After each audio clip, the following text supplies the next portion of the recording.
There used to be a feeling that came with turning the key on a Jeep Grand Cherokee or climbing into the driver's seat of a Ram 1500. It wasn't just transportation, it was a kind of quiet confidence. The sense that whoever built this thing intended for it to outlast you. That feeling is dying right now, in real time, and most of the people still making payments on these vehicles have no idea how far the rot has spread.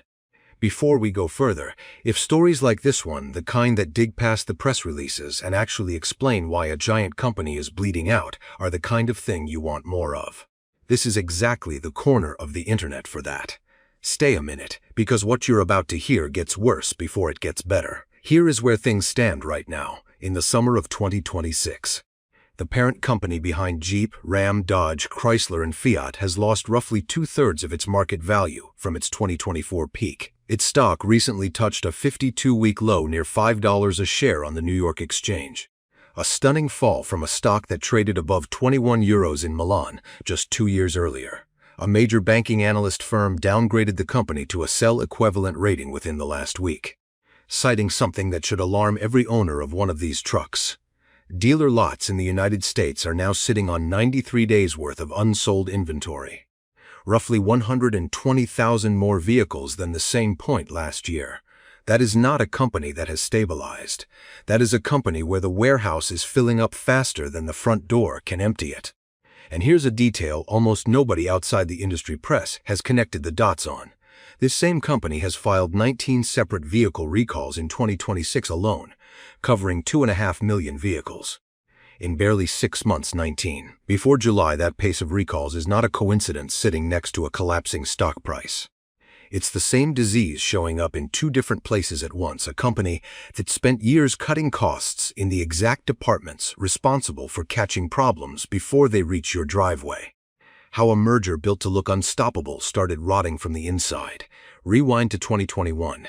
2 enormous automotive groups, one built around Fiat and Chrysler, the other around Peugeot and Citroën, merged into a single entity. On paper, it was staggering. 14 brands, factories on 3 continents, the 4th largest car manufacturer on the planet by volume.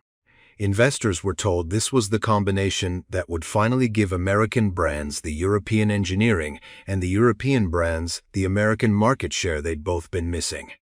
The executive who engineered that merger built his reputation on a very specific formula: raise prices, slash costs, and harvest as much profit as possible from brand loyalty that had been built over decades. Long before he ever set foot in the boardroom, for roughly 2 years the formula worked spectacularly. Profit margins came in higher than almost any legacy automaker on earth. Wall Street applauded. Industry magazines called him one of the sharpest operators in the business. What nobody wanted to say out loud at the time was that the formula was borrowing from the future to pay for the present. And by late 2023, the bill started arriving, the number that tells the real story. Here's a detail that gets buried under all the headline stock charts. The sales collapse in America didn't start in 2024. It started in 2018, and 2024 was simply the 6th consecutive year of decline. The company's American sales peaked at 2.2 million vehicles that year. By 2024, that number had fallen to roughly 1.3 million. Do the math on that. Nearly 1 million fewer vehicles sold every single year compared to the peak. That's not a bad model cycle. That's a structural collapse in market share that had been building quietly for 6 straight years, while executives kept telling shareholders the fundamentals were sound, and the pricing tells you exactly how that collapse happened. By the final quarter of 2023, the average vehicle sold by this company in the United States carried a sticker price of $58,000. Read that again. $58,000 for vehicles whose core buyers, the people who'd been loyal to these nameplates for 2, sometimes 3 generations, had historically paid somewhere in the 30s or low 40s.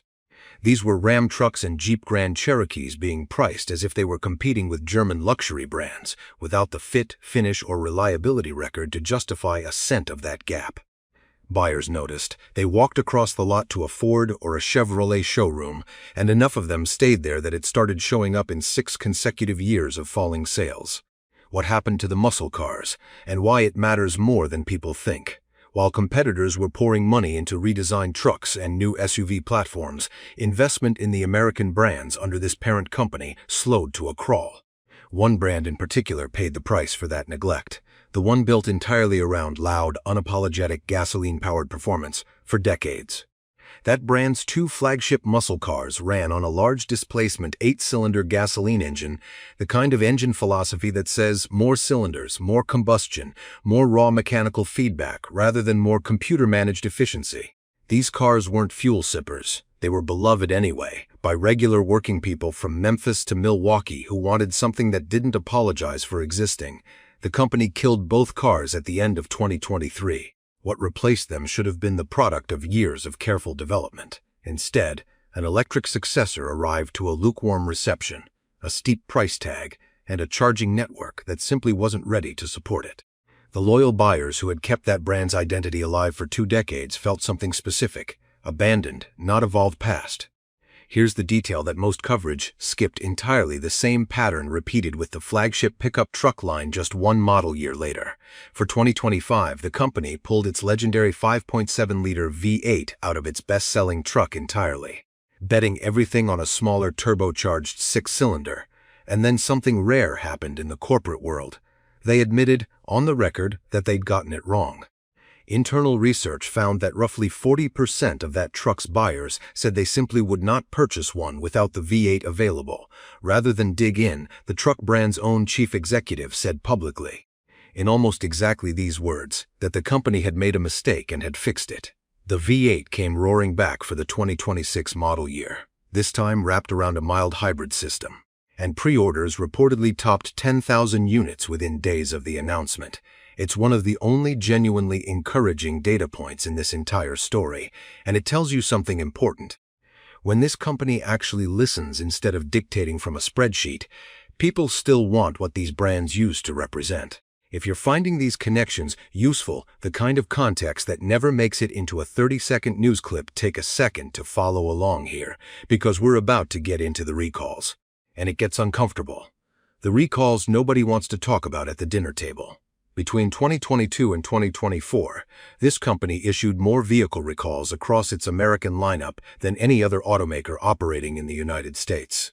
Wrangler subs developed electrical faults, Ram trucks suffered transmission failures, and in one of the more unsettling cases, a popular minivan model carried a fire risk serious enough that owners were explicitly instructed not to park the vehicle inside their own garage, not near their house, and not while it was plugged in charging.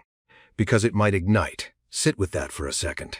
A family bought a minivan to shuttle their kids to school, trusting a brand name that had meant something for generations. And the company itself told them they could no longer park it at home, and it did not stop there. Just weeks ago, in June of 2026, the company filed a recall covering more than 1 million Jeep Wrangler and Gladiator vehicles in the United States alone. 1.3 million when you count international markets for a wiring defect in the electric power steering system that federal safety regulators say can cause a fire even while the vehicle is sitting parked with the engine completely off. Regulators have already linked more than 70 fire incidents and at least 1 injury to the defect. The instruction to owners was blunt: park outside, away from your house, away from other vehicles, and wait for a fix that, as of this writing, still doesn't fully exist. That is the current reality for over 1 million Jeep owners in America right now. This summer. Not a hypothetical, not old news. Happening today. These recalls aren't isolated bad luck. They're what happens mechanically when a company squeezes every possible dollar out of supplier contracts. Testing timelines and engineering headcount for years on end. Eventually, the pressure has to come out somewhere, and it comes out in your driveway, the moment the board finally blinked. By late 2024, something happened that almost never happens at a company this size. The celebrated dealmaker who had been running the show, the executive Wall Street once called a genius operator, was forced out. The board announced his departure in December 2024, calling it a mutual decision. The timing said otherwise. The strategy had stopped working, the stock had cratered, and there was no plan left to defend. His replacement, announced in May 2025, was someone who had been running the exact region where the failure was most visible, North America. The logic was simple. Put someone in charge who had lived inside the collapse, who understood what a Ram buyer actually wanted rather than what a spreadsheet said they should want. What followed in 2025 and into 2026 was an extraordinary and expensive reset. The company committed $13 billion to its American operations over 4 years, the largest single investment in its history in this market, while introducing 5 new vehicles and nearly 20 other product changes. It also had to absorb something almost unheard of.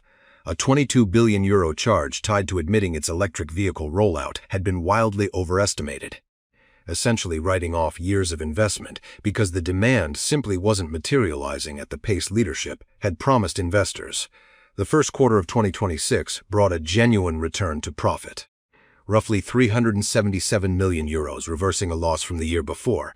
North America drove almost all of that improvement, with shipments up 17% in the region. But look closer, because this is where most reporting stops and where the real story continues.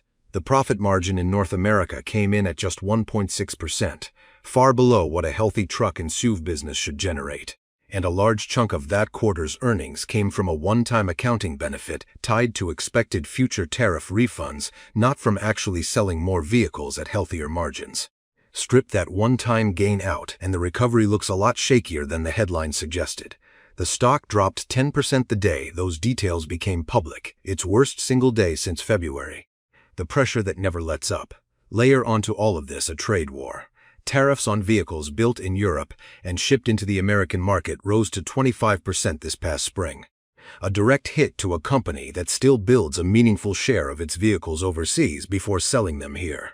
At the same time, Chinese electric vehicle manufacturers are expanding aggressively into Europe, undercutting legacy automakers on price and technology in a market this company still depends on for a huge share of its global volume. The response has been a series of increasingly urgent alliances, a joint venture with a Chinese electric vehicle manufacturer, a renewed partnership with another major Chinese automotive group, all aimed at buying time and technology the company failed to develop fast enough on its own. In May 2026, leadership unveiled what it's calling a €60 billion strategic plan running through the end of the decade, targeting a return to sustained positive cash flow by 2027 and healthier profit margins by 2030. It's an ambitious plan. It also requires flawless execution for years. From a company that has spent the last 5 years proving it struggles with exactly that. Why Jeep specifically should worry you of all the brands under this roof. Jeep may be the clearest case study in what happens when trust gets spent down to nothing. There was a time when a used Jeep Cherokee with 200,000 miles on the odometer was considered a smart purchase. Not despite the mileage, but because of it, it proved the thing had already survived the hard part. Mechanics in small towns across the country talked about those engines the way people talk about cast iron cookware that's been in the family for decades, simple enough to understand. Tough enough to forgive mistakes, honest enough that you always knew exactly what you were dealing with. Compare that to where the brand sits today. Independent reliability rankings from groups like Consumer Reports and J.D. Power have repeatedly placed this company's brands near the very bottom of the industry, and that's not a marketing problem you fix with a clever ad campaign. That's a trust problem, and trust takes years, sometimes a full decade, to rebuild once it's broken. The company can spend €60 billion on a strategic plan, but it cannot spend its way back into your grandfather's belief that a Jeep would always get him home. 2 very different roads from here. There is a version of the next few years where this actually works, where the new leadership makes the disciplined, unglamorous, expensive decisions required to rebuild quality and dealer trust, where the truck brand's Hemi comeback is the first sign of a company that finally started listening again instead of dictating from a spreadsheet, where Jeep's off-road credibility, which somehow survived even its worst year, becomes the foundation for something durable again.